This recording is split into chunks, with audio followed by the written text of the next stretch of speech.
Hello and welcome to the Ice Guys. This is the show that takes you into the world of the National Hockey League. Every game, every day, from a betting perspective. With pro sports handicappers, Ian Cameron, Alex B. Smith, and various guests from the world of hockey and sports betting. And now, here's your host, Ian Cameron.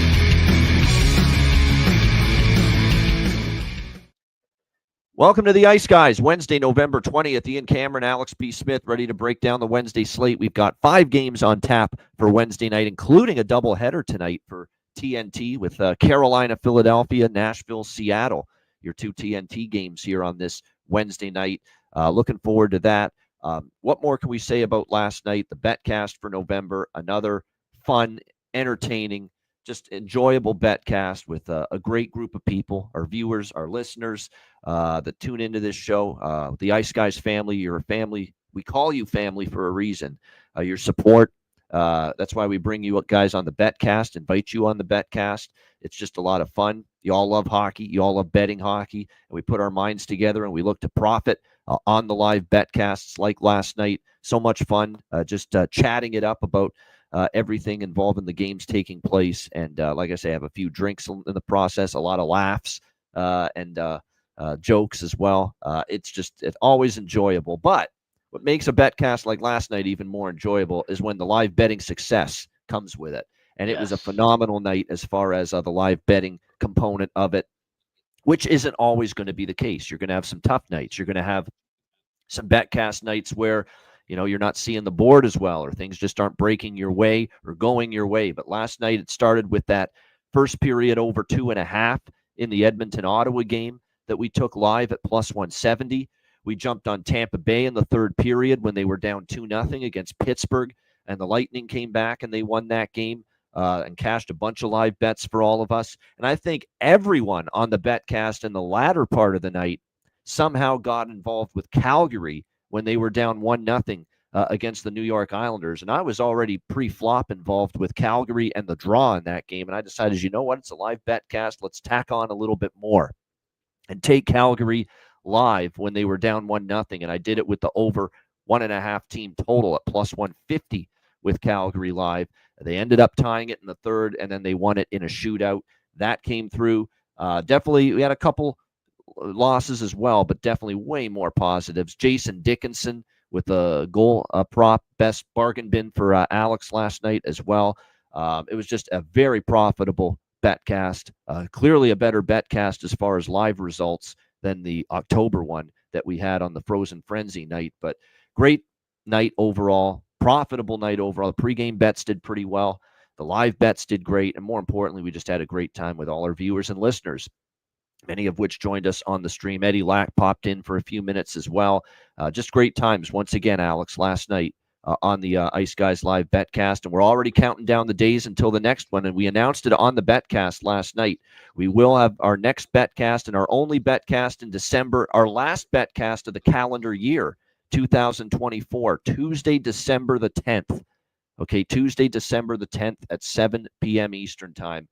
That is our next BetCast, 3 weeks away. And we are already looking forward to it after just a great BetCast last night.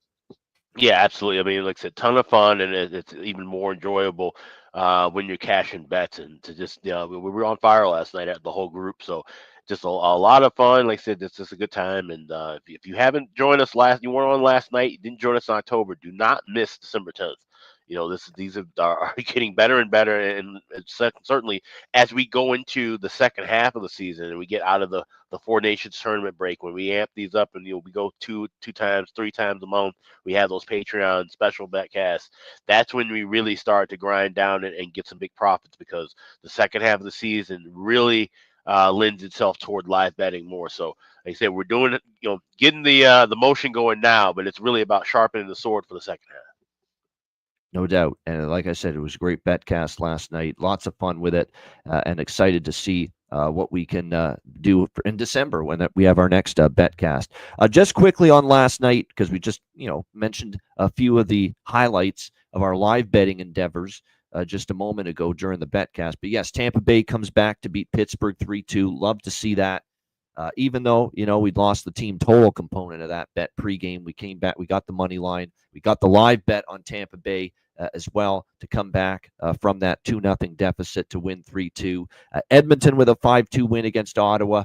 I'll definitely live with losing the Sens money line because the much bigger investment for me was the system play and the over trifecta in that game. We obviously swept with that as the Oilers get a 5-2 victory over the Senators. The other system play, another terrific result, 6-3 Winnipeg with the victory over the Panthers. First period over. We didn't get both teams to score in that game, but we did get the first period over and the full game over, and we had a big piece of Winnipeg. First period puck line plus 186. Really nice to cash that as well. Figured Winnipeg would have a strong start, but they carried it throughout that game and responding and bouncing back really nicely after getting shut out by the Panthers in the meeting between these teams down in Florida. A big night for Mark Scheifele. Gets the hat trick for the Winnipeg Jets in that game. And Morgan Barron gets not one, but two empty net goals to put that game away for the Jets in the latter portion of the game. Minnesota, 4-2 win over the St. Louis Blues. The draw for us fell short there, but another nice road win for the Minnesota Wild. Last night, Blues get Robert Thomas back, but as sometimes can happen, you get your key player back. You don't always win that first game, and often you can lose it, and that's exactly what happened to the Blues last night. Chicago offensive doldrums continue.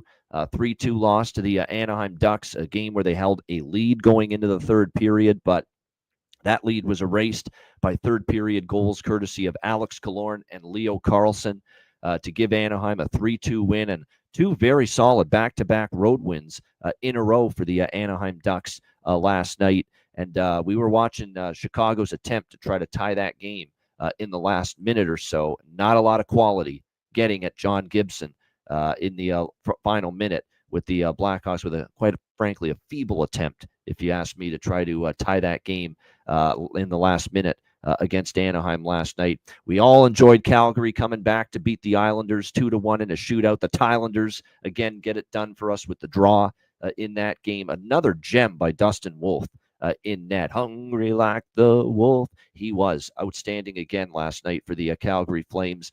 He is building a nice little resume of recent starts for the Flames in net, playing extremely well. Was absolutely phenomenal in the shootout as well, where he just shuts the door. Now, the Islanders aren't a great shootout team, but still, Wolf doesn't give up a goal. Varlamov gives up two, and that's the difference. And the Flames get the shootout victory there, 2-1 over the Islanders. And then we wrapped up the night with a very entertaining game. A lot of goals early. It kind of calmed down after that. But it still went over the total. Rangers with a 4-3 win over the Vancouver Canucks in that one. Rick Tocchet was happy enough with their effort and said they played hard, but unfortunately did not result in a win for the Vancouver Canucks. It was a Kiefer Sherwood. We mentioned on the betcast last night, he's playing on the top line. Get on that goal prop for him north of plus 400, and he was able to get one of the goals for Vancouver. It was a great night for Will Cooley, Capo Caco. Two of the better forwards again for the New York Rangers. They've played very well lately for this Blue Shirts team. And the Rangers start their road trip with back-to-back wins. They shut out Seattle Sunday, and they get a nice 4-3 win last night. Alex, your thoughts on last night?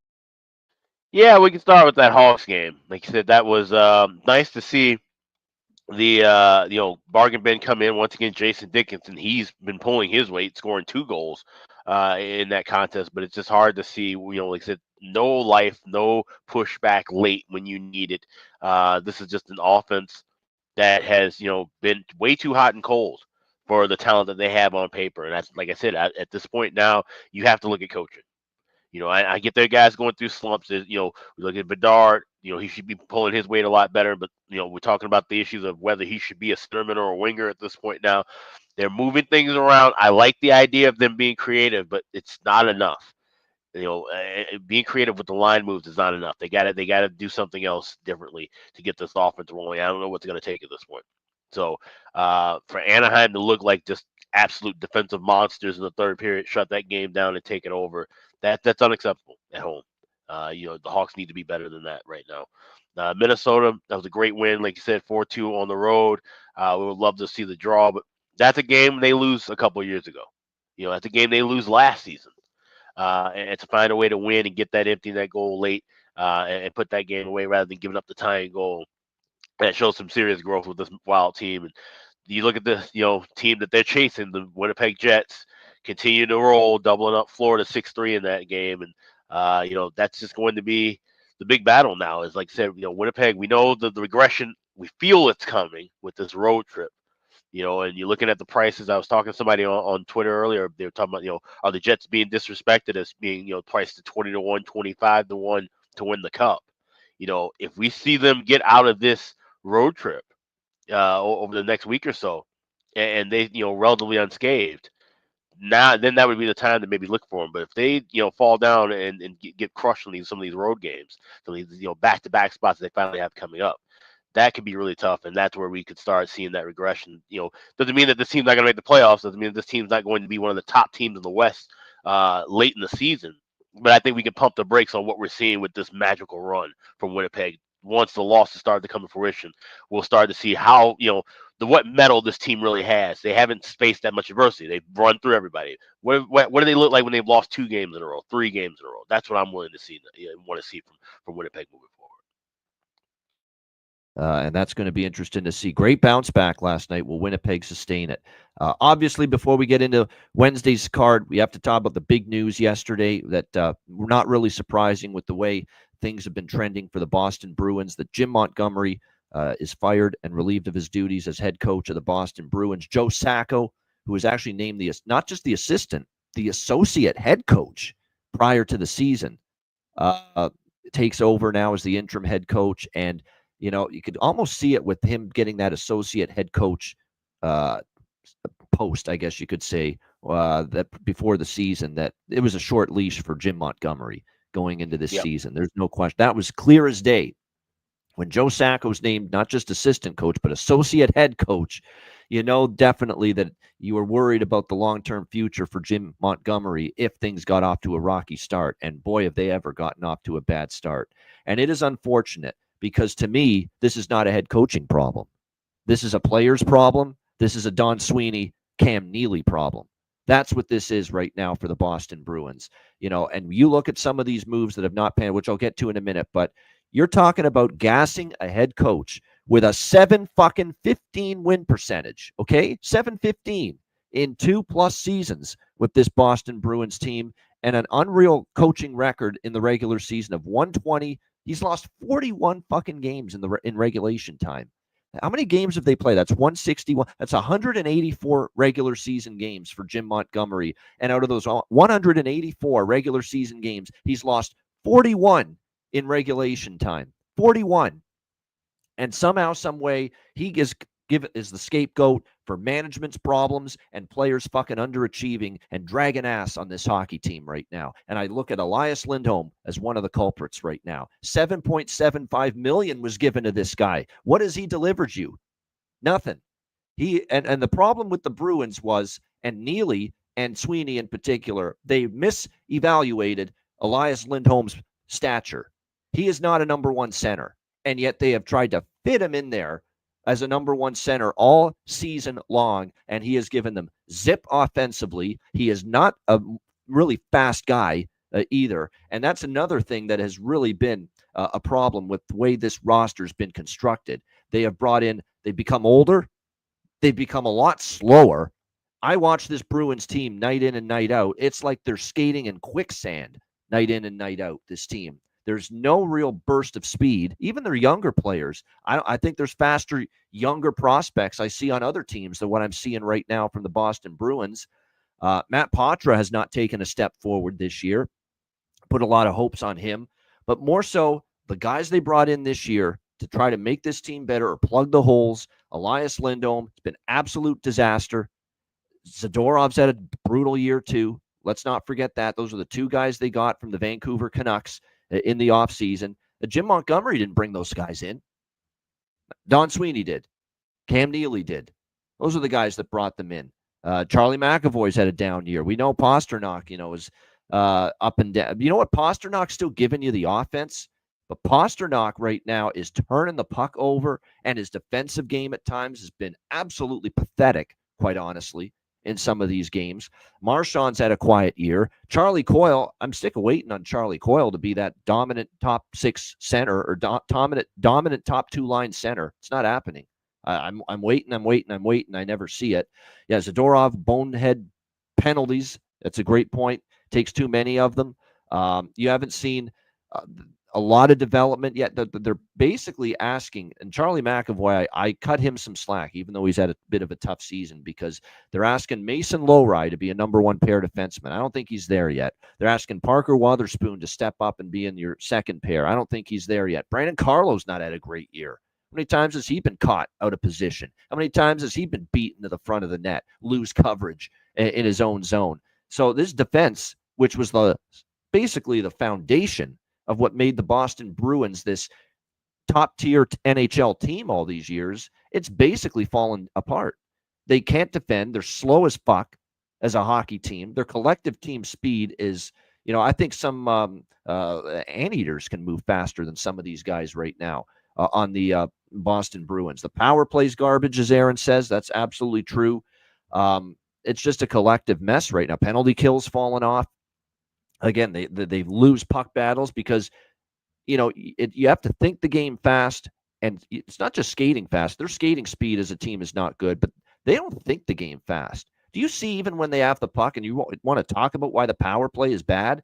It's like they telegraph everything. It's like the other team they just move the puck slowly. Stationary as fuck. Nobody's moving around. No one's trying to get into the open areas. It's almost like Boston's forgot that there's a bumper zone that people use on the power play as well.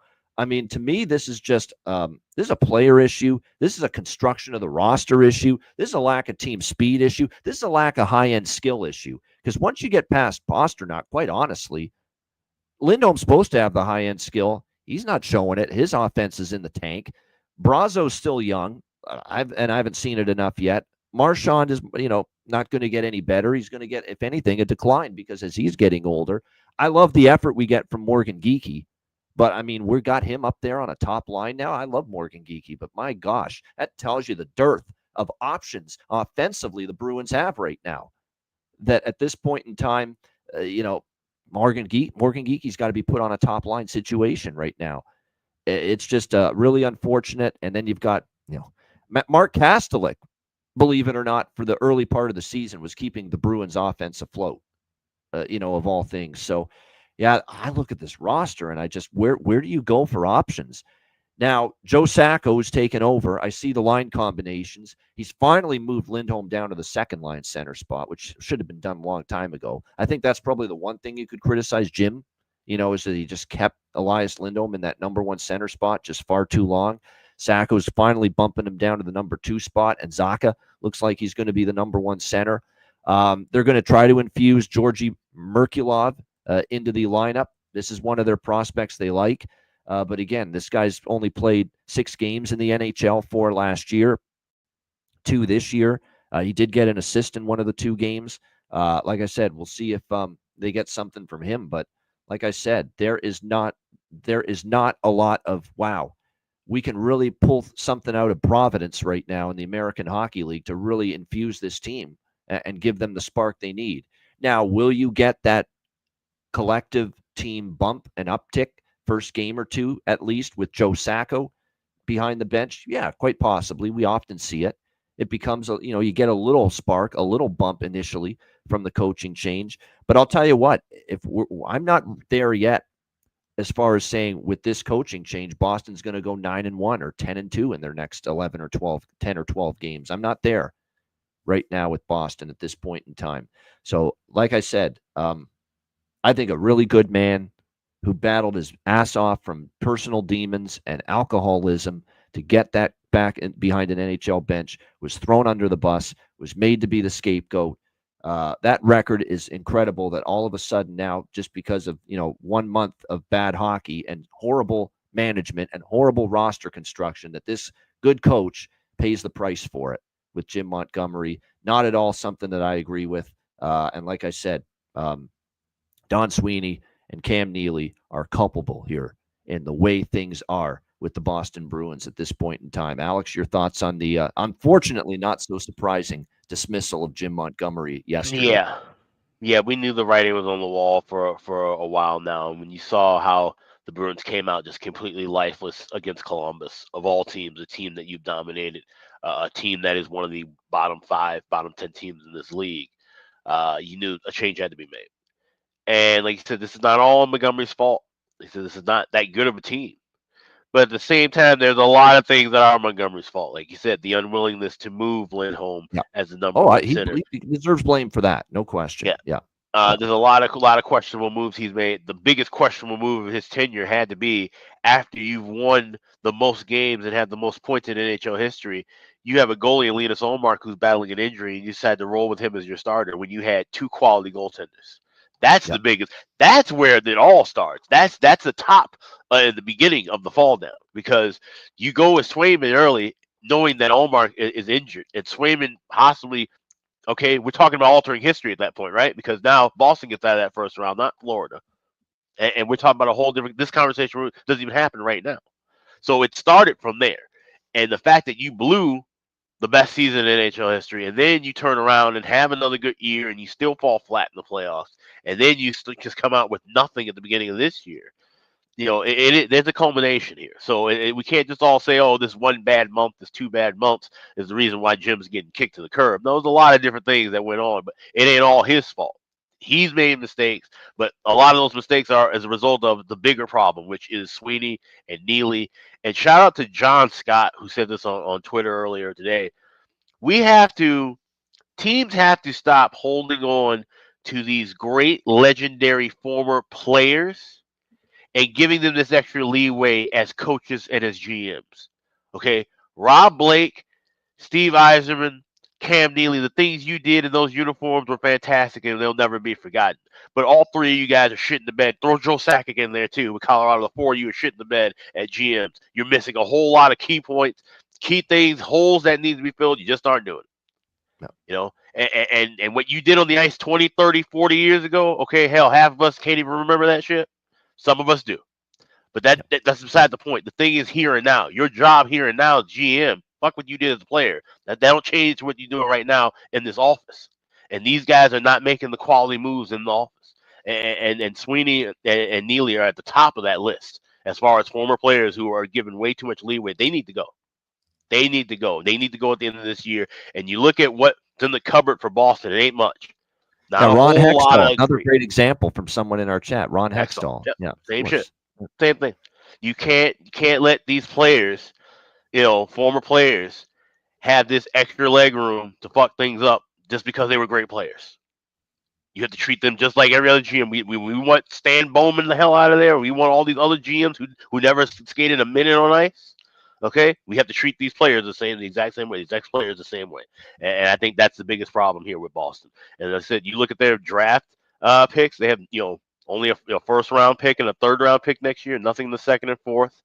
They need to really start trying to build that cupboard back, because when Marchand's officially done and gone, when if Pasternak doesn't pan out and consistently continues to be one of the top players in the league, if the Lindholm contract ends up being a dud. If the goaltending doesn't hand up, if we realize, Swayman wasn't the guy that's worth $8.5 million, okay, now what do you do to rebuild? Or are you going to be in a loop spin for 12 years like Pittsburgh? So that's the questions that Boston's upper ownership has to ask now. What do we do? Because it's deeper than players, it's deeper than coaching. This is now your general management as well. Yeah, and another thing too, nobody said you had to cave into the demands of one Jeremy Swayman either. Let's not forget that. And look, and wait, how crazy is this? Y'all went back and forth with all this bullshit and to land on $8.5 million, and now we find out the cap might go up an extra $5 million next year. Yeah. So you wasted all that time, and Swayman didn't get ready all of September for what? Yeah, it's insane. For what? When the cap's going up, and you could have, you could have found obviously something better and more advantageous to your salary cap. And you don't need to knowing the cap numbers going up. 100%. And you don't need to be pinching pennies with goaltending. Goaltending is your most fucking important thing. Look at LA. Look at Colorado. Okay? They stuck with their one goalies. They're trying to move things around. Not spend for a big goaltender in LA. Not spend for a big goalie because we got things coming up in Detroit. And look at what they're doing right now. A bunch of nothing. Yeah, no doubt. And we see this all the time. We see it with coaches former coaches and former players made executives. It doesn't always pan out. It doesn't always work out at all. Look at these multiple player examples that guys that were players in the NHL that become GMs and they're not doing a good job. You know, Coach, the greatest hockey player of all time was a dog shit coach, Wayne Gretzky. Yeah, there you go. 100%. Players becoming coaches or executives doesn't always work. Or coaches becoming executives too. Like look at Bill Belichick in the NFL. Unbelievable head coach. Absolutely pathetic, horrific general manager. Horrific. You know, at the end of the day. Yeah. So it just goes to show that sometimes you're better in one role, and that's the role you should just be in. And not try to do something. Even I'm starting to sour on Barry Trotz a little bit now, believe it or not, as GM right now with Nashville. Like he's put in a lot of eggs in this basket here, and if it doesn't work out, it's not going to look good on him. You know, I'm gonna tell you what's different about Trotz. Yeah, because see, Trotz is still a head coach at heart, and Trotz is the kind of guy who would say, you know, if this shit ain't working, he'd fire Andrew Brunette and go down there and be on that bench himself. So that's the difference. At least he will take ownership and say, you know what, maybe I made some mistakes here, but I'm going to go clean this shit up myself. And if I can't do it, then I'm gone. But that's the one difference where I won't put Trotz in the same kind of bucket because he's a little different. I think he's a little different in that aspect.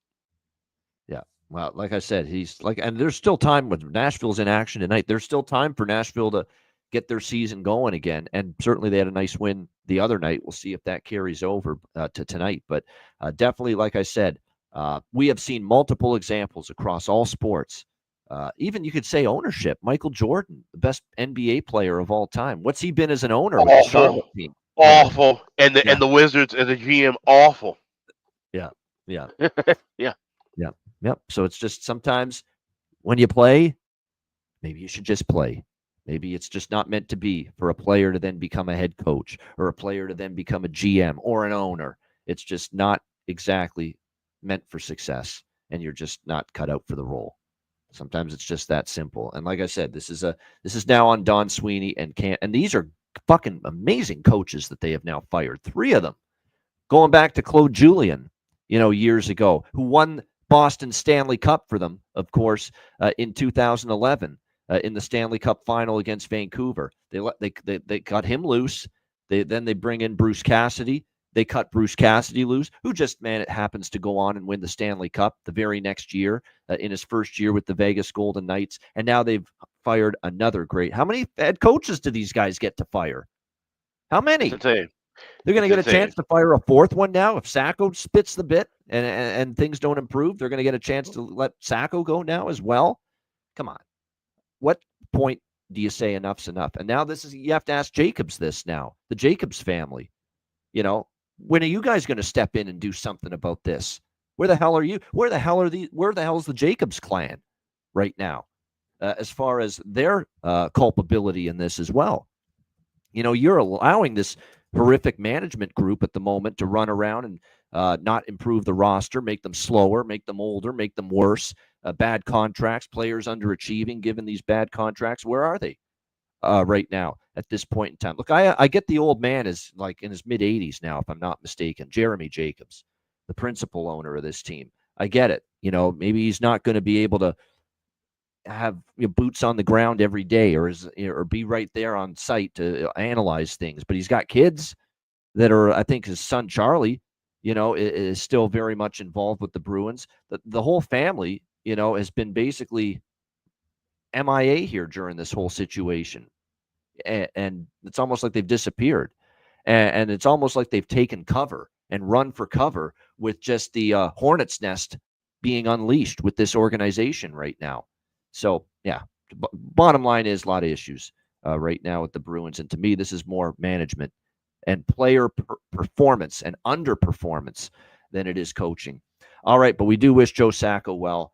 He was given a tough situation in Colorado the one previous time he got the chance to be an NHL head coach, and certainly do wish him well. And a lot of people do like Joe Sacco in the organization. The players do. So we'll see what that means for Boston's results and moving forward, and see if they can use this to maybe turn things around. I'm skeptical, but we shall see. All right, let's go to Wednesday's slate. We've got the Vegas Golden Knights taking on the Toronto Maple Leafs. Even money both sides here in this game. The total 6 across the board. Austin Matthews' return has been delayed, and he's over in Germany, believe it or not. The latest update that he's getting treatment still to try to figure out what's going on with his injury. So he's still out. Max Domi also out. But Max Domi, A, has struggled, and B, has been playing through something. And Craig Berube said it a couple days ago that he has definitely been playing through some pain and some injuries, and he hasn't been playing great. So I think it's not that big of a deal that he's not playing. He hasn't been very effective. He's been struggling. A lot of lineup changes for the Leafs tonight. They call up Fraser Minton from the American Hockey League, and he will be on the second line, it looks like, tonight. Not the bottom six, but they're going to give him second line work tonight with William Nylander and Matthew Nyes. So a big body here to the Maple Leafs, and I said, interested to see how that goes for him tonight. And also, other Maple Leafs to play tonight in this game is Nikita Grabenkin, and actually, I has played hockey league here for the season. So, like I said, definitely a couple of new faces here for Toronto. It'll be interesting to see how it turns out for them. But definitely, like I said, with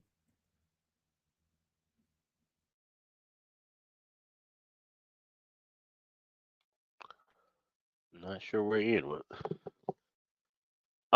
Okay. We'll wait for him to return back.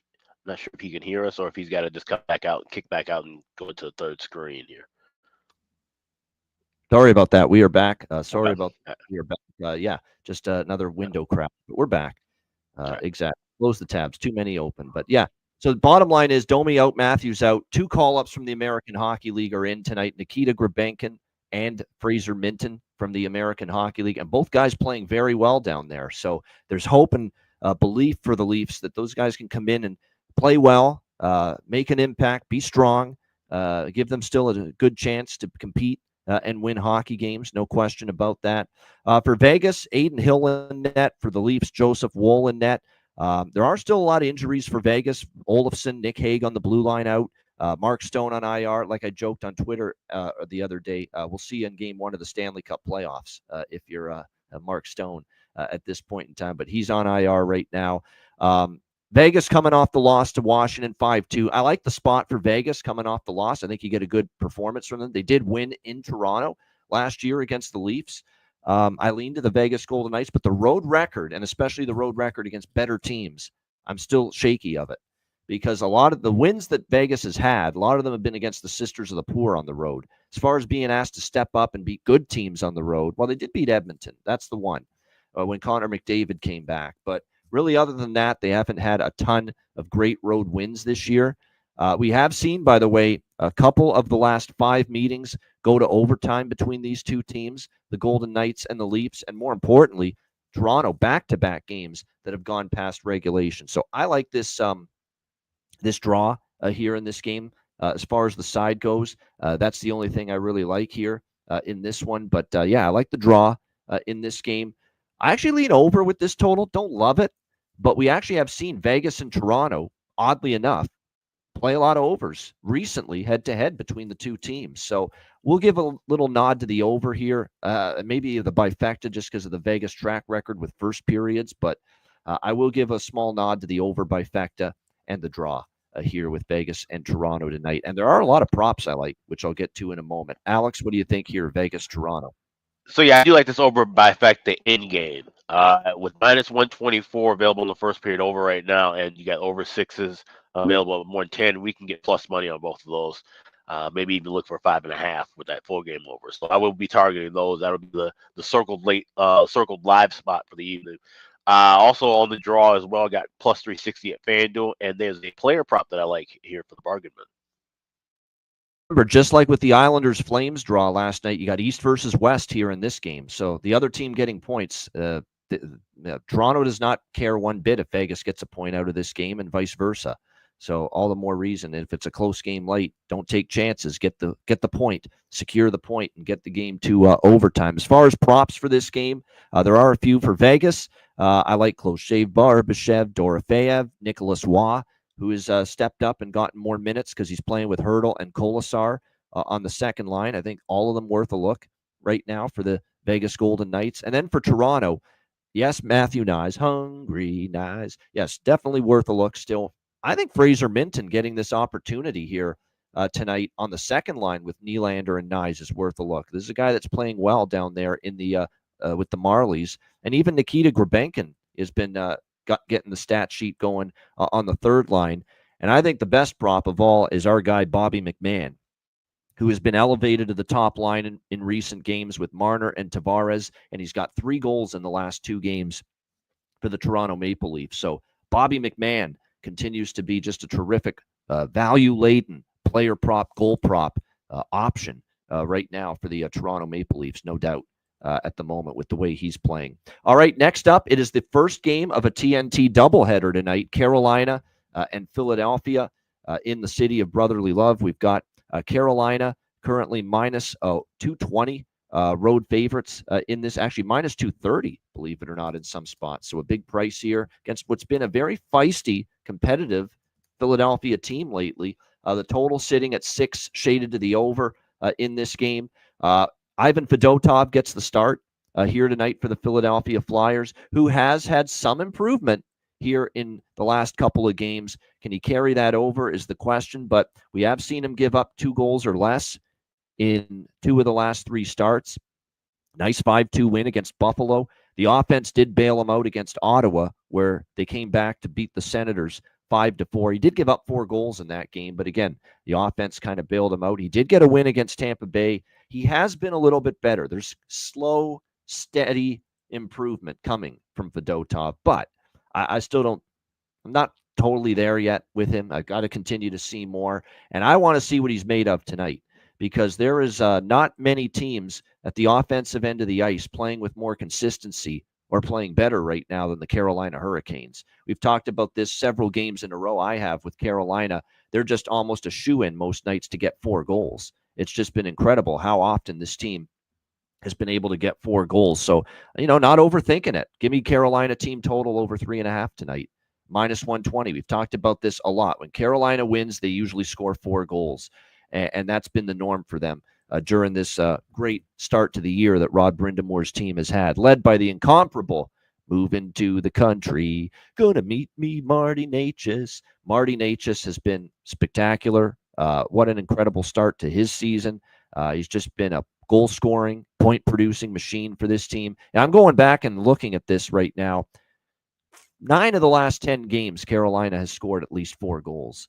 So if it ain't broke, don't fix it. Give me this Hurricanes team total here over 3.5 tonight. I don't know what we're going to get in terms of goaltending from Carolina. There's not a confirmation yet, but there's a talk that it might be Spencer Martin again. Rod Brindamore rewarding him for a very solid performance in the shutout win against Ottawa on Saturday night. So we could see a Spencer Martin performance in net tonight for Carolina. I don't know if that's why I just prefer the team total, because Martin played great. I'll give Martin credit. Martin played really good against Ottawa on Saturday night. So it's not that automatic. Well, Spencer Martin's in. We're going to trust Philly's offense now because of that. So I just prefer in this game, regardless of who's in net for Carolina, just to bet Carolina's team total over 3.5. Again, this team has gotten 4 goals now in 9 of their last 10 games. Very capable of it once again tonight, because I've still got some doubts about Mr. Fedotov. A little bit better the last couple starts, but I do need to see more. Let's also keep in mind one of those was against Buffalo. Ottawa still got 4 goals against him, so that's why I still like this team total here for the Hurricanes tonight. Alex, what do you think here? Carolina, Philly. Yeah, I'm right there with you on that team total, but I will be adding the over 6 if Martin's confirmed. I don't trust him to come back with another standout performance. Certainly not a shutout performance, but even just a quality performance. This is a shaky goalie. Fedotov's a shaky goalie, so I will be on over 6 if Martin's confirmed. But as of right now, just that team total over 3.5 minus 118 is available at FanDuel. Yeah, I agree with that. The over 6 would be of interest for me if it's because as great as Spencer Martin was against Ottawa, sometimes with the lower tier goalie, the journeyman goalie like he is, he gets the shutout, and he's not that same guy the next time. Right. So yeah, we'll see if that's indeed the case here tonight. As far as props, there are a few that stand out. I think for Carolina, Necas, that's a no-brainer to say he's worth a look. But Roslovic, Eric Robinson, who's really stepped up lately. Even Jackson Blake down the lineup. Martinook, who's actually had a good track record, I believe, against Philadelphia, Jordan Martinook. And then for Philly, there's a few options. Anthony Richard, Matvey Mishkov, we've talked about them being able to step up offensively for this team. Even on the blue line, Travis Sanheim has actually chipped in the last few games from an offensive perspective. 6 points and 2 goals for him in the last 3 games. So if you really want to get adventurous, maybe a Travis Sanheim goal prop here for the Philadelphia Flyers tonight, seeing what he's done in the last few games with the 6 points and the 3 goals for Sanheim in the last few games, entering this one here tonight. All right, we got San Jose and Dallas. The Dallas Stars, massive favorites here, man. Minus 485. This did touch minus 500 briefly earlier in the day, but around 485, 490 is what we're looking at with Dallas as a huge favorite. 6.5 the total in this game. Now, if Dallas hadn't lost to Anaheim the other night, I'd be tempted by San Jose. This is a very feisty team right now, very competitive. We saw them obviously beat Detroit. Now, Detroit's got their issues, but we obviously saw them still look solid, get a nice home win against the Red Wings 5-4. They lose in a shootout 4-3 to Pittsburgh. They lose by 1 goal to the Rangers. They lose in a shootout to Philly. They beat New Jersey 1-0. I mean, they're 2-3 in their last 5 games, and the 3 losses were by 1 goal, and 2 of them went past regulation. This has just been, a very, very good run of competitive hockey from this Sharks team. And again, it coincides, I think, with Celebrini, who's the straw that stirs the drink already for this team. We're seeing it, just how big it is to have him back going into this situation. We'll see how it goes for San Jose. Yeah, I don't love the schedule because they played a lot of games. They went on the road through the East Coast, back home for 1 game, and now they got to travel again and play on the road against Dallas tonight, who aren't going to be probably in a great mood after losing 4-2 to Anaheim the other night. So you're right, it's not the greatest situation here for the San Jose Sharks coming into this one. Yet that being said, Dallas has not had an easy time of it in this building against San Jose. Go back and look at the last 2 meetings, and those were some horrible San Jose teams and some great Dallas teams. And the last 2 times here at American Airlines Center in Dallas, 3-2 Stars in a shootout over the Sharks, March of 2024. And then earlier this year, last month, in fact, 3-2 Dallas in a shootout over this San Jose Sharks team. I have to sprinkle this draw. I just have to here with the Sharks and the Stars tonight. San Jose's keeping everyone in, they're not losing contact in these games. Each of their last 3 losses have been by just 1 goal. It's been a lot of travel. That does concern me. Does it catch up to the Sharks possibly tonight? But I think at this price here, with what you're going to get on the draw, it's worth a look, given the fact that the last 2 meetings in Dallas, Sharks versus Stars, has gone past regulation. Plus 500 on that draw at FanDuel. Got to take that for something. You just given what we have seen. Alex, what do you think here? Sharks, Stars. I mean, we said it the other day. Plus 500 on a draw is an automatic bet, even if it's small. And with that being said, this being San Jose, we got lucky with it last time. We're not going to make this a regular thing, but we are going to go 60-minute correct score. We're going 3-3 correct score after 60, plus 1,700. So we're taking small shots with those. Like I said, there's nothing Dallas of value we can lay. Don't trust San Jose in this spot to back the money line. So it's just going with the draw and the 60-minute correct score.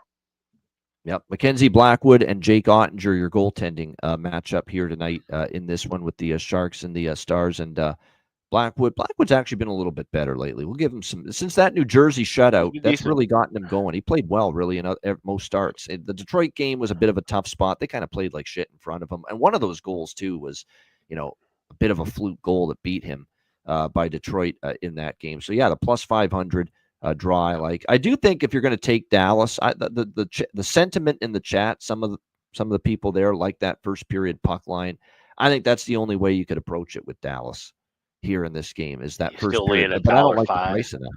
Yeah, $1.10 with that. That's the problem. I just hate the price. I cannot justify taking a first period puck line and laying a price on it, where I've got to ask that team to actually lead after the first period, and it's like minus 105, minus 110 with that. I just hate that value. I think in theory, it makes sense that you're going to have a better start for Dallas after a bad start the other night. So But at minus 105, minus 110, I just don't like that a whole lot. I agree as far as our guy Matt Robinson saying, if you're going to bet props for Dallas, take the hottest line they've got going by far right now. Goal, assist, point props, you name it. And that's Mason Marchment, Matt Duchene, and Tyler Seguin. Those are the guys that have been absolutely outstanding of late here for the Dallas Stars. That line has great chemistry. You can see it. It's evident when you watch Dallas play lately. And some of the playmaking that you're seeing and some of the goals and just the offense that they're creating right now.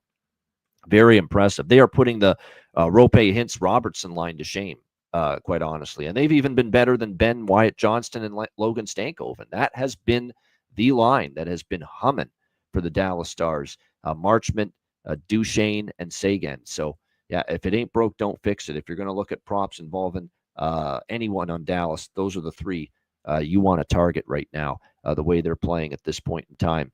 All right, and even the team total for Dallas, you got to take 4.5 with it. So there you go. It's very hard to find value with Dallas, quite honestly, in this game. All right, Nashville and Seattle. Next up, we've got, this is the second TNT game tonight, by the way, of their doubleheader. Nashville minus 140, road favorites. The total in this one, 5.5, pretty much across the board in this game. Nashville getting a much-needed win on this road trip, which had not gotten off to a very good start with the losses, obviously, to Colorado, to Edmonton, and then to Calgary, where they get shut out 2-0. But they bounced back. It was a system play game for Nashville against Vancouver. First period over, full game over, hit quite easily, 5-3 win. And now this is also a system play involving the Nashville Predators, although this is because Seattle is coming off getting shut out in their last game 2-0 by the New York Rangers on Sunday night. So system play in effect, and just when we were getting a little bit worried and a little bit concerned about the direction of the system play, 5 or 6 days ago, it has come back with a vengeance the last few games. We saw Nashville, Vancouver Sunday, 2-0 sweep with the system play there. We saw last night the 2 games with the system play in effect, Edmonton, Ottawa, Florida, Winnipeg, 4-0 sweep. Both legs of the system play in both games come through, first period over and full game over. So definitely back to it tonight, first period over, full game over. And because this full game totals 5.5, the first period over, you can get it at minus 110, even money at some spots. So great prices here, over 1.5 first period, over 5.5 full game. I think even if this wasn't a system play game, I'd be kind of interested in the over because Nashville finally saw some pucks go in. They finally saw the red light go on a little bit against Vancouver with that 5-goal explosion. They needed that in the worst way, a team that has really underachieved offensively. They needed to see Steven Stamkos step up and get 2 goals like he did against Vancouver. That should be positive for Nashville and some offensive confidence that they badly needed going into going into this game here tonight against Seattle. Joey Decord is confirmed in net for Seattle. We don't have confirmation for Nashville, but we assume UC Saros will probably get the start for them here in this game. Just hasn't been confirmed as of yet. Seattle, it's also worth noting as far as the system play here in these overs, the first period full game, we saw Seattle go over the total in the first couple of games on the road trip. The last 3 have stayed under, but again, a team that does play with that pace, and more so than anything, those last 3 unders weren't so much, until the Ranger game where they got shut out. You can blame their offense for it staying under. But the Islander and the Blackhawk games that stayed under, they did score 3. It's just that the Islanders in Chicago did nothing offensively. And now with Nashville finding some confidence offensively, like I said, I think there's still enough factors here that point to why this, even if it wasn't a system play, I'd probably still like this over tonight at 5.5 here in this game. Alex, what do you think here? Predators, Kraken. Yeah, I was just trying to check and update the numbers. Am I right on this? 26-13 with the first period over in the system. 23-13-3 full game. That's correct. Yep. Okay. All right. So yeah. So I'm rolling with the system play here. Also, we'll add both teams to score in the first period as well. So we'll make this a over trifecta. That's my only plays with this. They do, but and another thing too to factor in is Rich H with yes, they haven't been the greatest first period over teams, either one, Nashville and Seattle, but They did play each other in October, and both teams were off a shutout loss in that game. It's 3-2 after the first period in that game, and 7-3 for Seattle overall. It's actually, I actually lean Nashville in this game. I just didn't like the price enough. I don't want to lay minus 140 against Seattle at home. Especially with Seattle coming off a shutout loss. Seattle's probably come into play here as well. So I didn't want to get involved in the side. Like I said, just clearly I like full game over, first period over here in this game. I didn't make it a trifecta, but I might get in on a trifecta here as well. I'll get that both teams to score in the first period as well. And Alex, I know, mentioned he liked that. As far as the props in this game, Nashville, we've got Forsberg, O'Reilly, Nyquist reunited. Stamkos, Sissons, Evangelista up on the second line. I do think there's value. This is a guy that I expected more from offensively, certainly more than 2 goals, but now he's going to be paired with Stamkos. Maybe that helps get him going a little bit. We shall see on that. How about that? Sprong. Daniel Sprong for Seattle. He's been moved up to the second line for them here tonight with Chandler Stevenson, Jaden Schwartz. Keep an eye on that. I still think there's value with Burakovsky because he's playing with Beniers and McCann with Eberle out. So I still think Burakovsky worth a look as well as far as the advancement to the top line with the absence of Jordan Eberle for the Seattle Kraken. All right, final game for this Wednesday slate. We've got the Buffalo Sabres taking on the Los Angeles Kings. LA -1. Wow, this has climbed. This was -140, -150, all the way up to -165 right now. On the Los Angeles Kings, and the total here sitting at 5.5 across the board in this game. My guess is this is a reaction to the status of one or both of Alex Tuch and Tage Thompson. And it looks like, well, Alex Tuch is in, Tage Thompson is not. So there was some thought that both might be able to be back for the Sabres tonight. But yes, Tage Thompson is confirmed. He'll be out at least for one more game with a lower body injury. He might also miss, they said, the Anaheim game on Friday, but they say the San Jose game Saturday is the one they're kind of targeting for a potential return here for Tage Thompson at the moment. But Alex Tuch is back, so that will help the Sabres a little bit.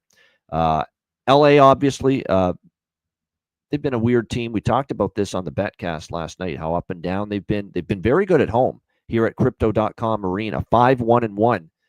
In their 7 home games this year, off a 4-1 win against Detroit in their last game, bouncing back after losing 2 on the road against Colorado and Calgary. Meanwhile, you got Buffalo off a 5-2 loss to Philadelphia in their last game. They've definitely had ample time to get acclimated to the Pacific time zone, though, and the West Coast, because they played Saturday in Philly, and they haven't played since. Now they're playing on a Wednesday night, so definitely liking the fact that Buffalo's had some time here. They beat LA in LA last year, 5-3. They've actually won 3 of the last 5 meetings. And I remember having Buffalo against a struggling LA team early in the season when they played October 10th. And Buffalo should have won that game. They were up 1-0. It was actually a great game from Kemper. Kemper kept them in it, when it was 1-0 for the longest time. And then Buffalo just decided to act like idiots, honestly. In the third period and take a bunch of penalties and be shorthanded and give LA, a 5-on-3 in the third period. And LA came back and won the game 3-1. Penalty trouble, big time for Buffalo, cost them in that game. And it was a game-winning goal on the power play from Kopitar, that gave them the lead late in that game. So Sabre revenge angles, not so much what I'm interested in. What I'm interested in is you got Buffalo starting a road trip. They've been playing a little bit better lately. You're getting a nice price. You're getting an even better price now, as high as plus 145 now with Buffalo in this spot. I'm taking the Sabres here to get this road trip started right. LA, little maybe a little sleepy spot. You're playing a team you already beat in the other conference. Does that bring the Kings' best effort tonight? I'm not so sure about that. I think this is not a bad spot here to take Buffalo here. Plus 145 tonight in this game. Alex, what do you think here? Sabres, Kings. I get the look, and like you said, this is scheduling spot wise, this would be worth a play, but I just don't trust Buffalo. I've had a tough read on Buffalo in LA, as Jake mentioned in the chat. It's one of the tougher teams to read right now in the league. This is a pass for me. I've got enough on the card tonight. Yeah, maybe even, what I might do, because sometimes you don't always trust the better team to hang in there for the whole game. And I remember this was the case with LA and Columbus. Columbus jumped on LA, got the first goal, but then they ended up losing the game. They had a bad second period, bad third period. I'm going to probably do a first period split with the full game with Buffalo. A little first period money line on Buffalo and a little full game money line on Buffalo, rather than putting it all on the full game. Because I am worried it's a good start for Buffalo. They catch LA napping early, and LA wakes up, and they are still a little bit better team than Buffalo. So they could bounce back, come back, and win that game. As far as goaltending, David Riddick is expected, but not confirmed yet for the Kings. He is now confirmed. Okay, David Riddick is in net, which is not surprising because Kemper is still on IR. And Ukko-Pekka Luukkonen is projected for Buffalo, but that is not confirmed currently as of yet. So, yeah, I've decided I'm going to split Buffalo here between the first period and the full game. As far as props for this one, if you look at LA, Alex Turcotte could be with Kopitar and Kempe tonight. Keep that in mind. Getting a little bit of a bump now up the lineup. So that could provide some value there with the young 23-year-old playing with Kopi and Kempe on that top line for the LA Kings right now. That definitely stands out on their side. For Buffalo, you look at current Zach Benson. I've talked about Zach Benson a lot. He is really starting to heat up for the Buffalo Sabres, like what I'm seeing. 3 goals in the last 5 games from him playing with Dylan Cousins on the second line. So I definitely like Zach Benson and the way he's playing, and certainly still like the prices you're getting with him. Ryan McLeod could be centering the top line here for this Sabres team tonight with Durka, and a returning Alex Tuch. And it looks like this move is paying off because he has scored now in back-to-back games for the Buffalo Sabres. So Ryan McLeod, clearly, I think is a guy worth a look here tonight for Buffalo. If he's going to, and it looks like, as I said, he might be centering that top line with Peterka and Tuch. So there's another good value prop. And someone in the chat mentioned it. I mentioned Sanheim, someone that's been starting to score goals, shoot the puck a lot from the blue line. You could say that about Rasmus Dahlin right now for the Buffalo Sabres. 4 goals in the last 5 games and a 6-game point streak for the captain of the Buffalo Sabres, Rasmus Dahlin, coming into this game here tonight. And sometimes the adjustment is slow, if at all, when it comes to defensemen who start to go on a bit of a scoring binge and a scoring surge. And if you look at the goal prop for Rasmus Dahlin tonight, you're still getting plus 550 with him at BetMGM, among other books, to score a goal tonight when he's been on this little goal-scoring splurge lately for the Buffalo Sabres. So that's exactly to my point, that a lot of times you don't see the odds makers or the prices adjust at all when you start to see a defenseman in particular start to score those goals. So again, you're getting a great price there with the way Rasmus Dahlin has been starting to light the lamp from the blue line for the Buffalo Sabres. You know, plus 550 at FanDuel, plus 500 at PointsBet, plus 550 at BetMGM. So you've just got really good prices across the board to look toward Rasmus Dahlin here tonight in this game for the Buffalo Sabres. All right, shout out to everyone in the chat. We appreciate it very much. Hit the like button on the way out. And again, a great Wednesday show. The Betcast was so much fun last night. And again, we appreciate everyone that joined us for that. A reminder, we also thank everyone for joining us on patreon.com/Ice Guys as a Patreon member. Just $10 per month. Again, if you haven't joined us yet, please do. Bonus content, goalie charts, totals charts, our daily betting cards, sides, totals, and player props posted each and every day on the Patreon page. So make sure you sign up, $10 per month. It goes a long way to supporting the show long term. So sign up if you haven't already. Just $10 per month. Patreon.com/Ice Guys. Also, check out the Ice Guys store, iceguys.myspreadshop.com. We've got everything in stock right now. And starting today for the next 5 days, you get 15% off everything. Click on the redeem button at the top of the page, put everything in your cart, and 15% will be taken out at checkout. So 15% off everything at the store right now for the next 5 days. That's at iceguys.myspreadshop.com. All right, check it out. Yes, just to confirm what someone's asking, yes, no Tage Thompson tonight. Won't be until Friday, probably more likely Saturday when they play San Jose on this road trip. That's more likely when Tage Thompson will return. All right, we'll be back in just a moment. We got Bargain Bin Special of the night and Best Bets coming up right after we hear from our great Ice Guys sponsors.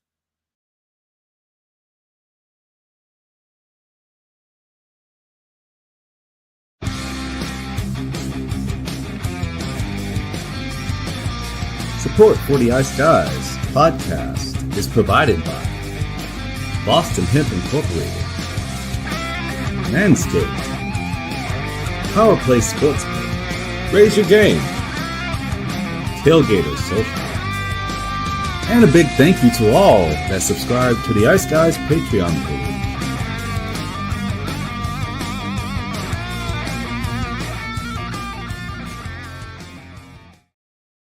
Everyone loves a perfect pair. Bacon and eggs. Thunder and lightning. Mario and Luigi. A hot dog with fries. Ian and Alex B. That's right. Everyone loves a perfect pair. So why not pair up your game nights with Boston Hemp? From exotic flower to concentrates and edible products. You'd be hard-pressed to find a better pairing than Boston Hemp and Hockey. Check them out today at bostonhempinc.com. That's bostonhempinc.com. Boston Hemp Incorporated, the official smoke sponsor of the Ice Guys. Void where prohibited by law. Not available outside of the United States. Must be 21 or over to obtain products. Check your local regulations to see if Boston Hemp is available in your area. All right, shout out to all our great sponsors, including, of course, Boston Hemp Inc. Make sure you check them out. 20% off all orders on the website using the promo code IceGuys at bostonhempinc.com. And don't forget about the contest that we've got going in partnership with Boston Hemp Inc. as well. Get involved with that. That's right, the High Holiday Giveaway. Check it out. I will be posting the link in the form to sign up on Patreon as soon as we're off the air. It's already posted on the top of our Twitter page, our X page at _Ice Guys. Sign on up and join in. We're going to give away 6 people are going to win prizes. 5 people are going to win $25 gift cards to Boston Hemp Inc. 1 person is going to win a box of all of my favorite goodies along with the gifts from Boston Hemp as well. So definitely check that out. Check out bostonhemp.com. Save 20% on all your orders using promo code IceGuys. There we go. Matt's not waiting around until tomorrow when he rejoins us on the show. He's giving out a bargain bin right now. I think Celebrini, he says, is worth a look for the San Jose Dallas game tonight. Yeah, I mean, if he's probably worth a look right now any night, especially given if he's going to continue to get the prices he's getting. He's been great. Yeah, plus 330. I'm seeing it, so it does meet the criteria for bargain bin special of the night. I do like Macklin Celebrini, but that's not what I've got for bargain bin special of the night. It's actually, I'm going to go with 2 tonight, which I'll get to in a moment. Alex, we'll start with you. What do you like for your bargain bin special for this Wednesday? Yeah, we're going with that game, Toronto and Vegas. Vegas has been susceptible to giving up some goals early. They haven't been scoring the first goal. It's been their opponent. So we look at Toronto with the first goal. I'm going with Mitch Marner, 13-1. You got Domi out, you got Matthews out. Those guys got to step up and deliver. I believe Mitch Marner can get things rocking and rolling early with the first goal of the game at 13-1. Available at FanDuel. That's my bargain bin special tonight. There you go. Good stuff there with the Toronto Maple Leafs to get the first goal. That's first goal, right? Yeah, there you go. Mitchell Marner, Toronto Maple Leafs, first goal for Alex B. Smith with his bargain bin special of the night. One of my 2 bargain bin specials actually comes from that Vegas-Toronto game. We are going with the guy that has been on a roll the last 2 games, playing now on the top line with Tavares and Marner, the aforementioned Mitch Marner, and that's Bobby McMann, plus 320 for the Toronto Maple Leafs. Still bargain bin worthy, but top line and producing the way he has, goals in back-to-back games. We'll go back to the well with Bobby McMann for Toronto, plus 320 for my first bargain bin special of the night. My second bargain bin special of the night is going to be, we just talked about him in the Buffalo-LA game, plus 550 on Rasmus Dahlin with the goal production we are seeing from him the last few games. Sign me up on that, 100%. Rasmus Dahlin plus 550 to score a goal when he scored goals in 3 straight games and goals in 4 of the last 5 games coming into tonight for the Buffalo Sabres. So 2 bargain bin specials. Actually, Ryan McLeod was a good worthy candidate too, but I decided to go with Dahlin in that game. So there you have it. 2 bargain bin specials for me tonight. Bobby McMann, Toronto, plus 320. Rasmus Dahlin, Buffalo, plus 550 for bargain bin special of the night. All right, best bets. Alex, what do you like? We're going with Nashville, Seattle, first period over 1.5. You can get minus $1.10 if you have Circa, minus $1.12 if you have FanDuel, minus $1.11 if you have Betano up north. We're going with that Kraken and Panthers. First period over, 1.5. My best bet for Wednesday night. There you go. Nashville, Seattle, over 1.5 first period. Best bet here for Alex B. Smith for this Wednesday night. My best bet for this Wednesday slate. Let's see here. It's been just cashing in ad nauseum. We're going to go back to the well with it here once again. They've been just great getting to 4 goals. And the great thing is we don't have to worry about what Spencer Martin does if he gets the start. We'll just go straight forward. Carolina team total over 3.5 minus 120. 9 of the last 10 games, we have seen Carolina score at least 4 goals. They just put up 6 on Philadelphia recently. And so, yeah, we don't have to worry about them winning the game. Just score 4 goals. This has been something they have done repeatedly of late. Carolina team total over 3.5. Best bet for me here on this Wednesday NHL card. Shout out to everyone in the chat. Hit the like button. We appreciate it very much. Coming off a great betcast last night. So much fun. And again, thanks to everyone that not only joined us on the stream, but thanks to the people that are in the YouTube chat too throughout the betcast. Uh-huh. That just, made the chat lively and kept the conversation flowing in the chat throughout the course of the night on the betcast. I definitely wanted to make a point of it to thank those people as well. Because obviously it goes without saying we love and appreciate the people that are on the camera with us on stream, but the people that stick it out for the whole betcast in the chat as well and tune in. We appreciate you guys as well for joining us on the betcast. Lots of fun, and we can't wait for Tuesday, December the 10th, which is already confirmed as our next live betcast, which will be our final live betcast for 2024. So Tuesday, December 10th, 7 p.m. Eastern time.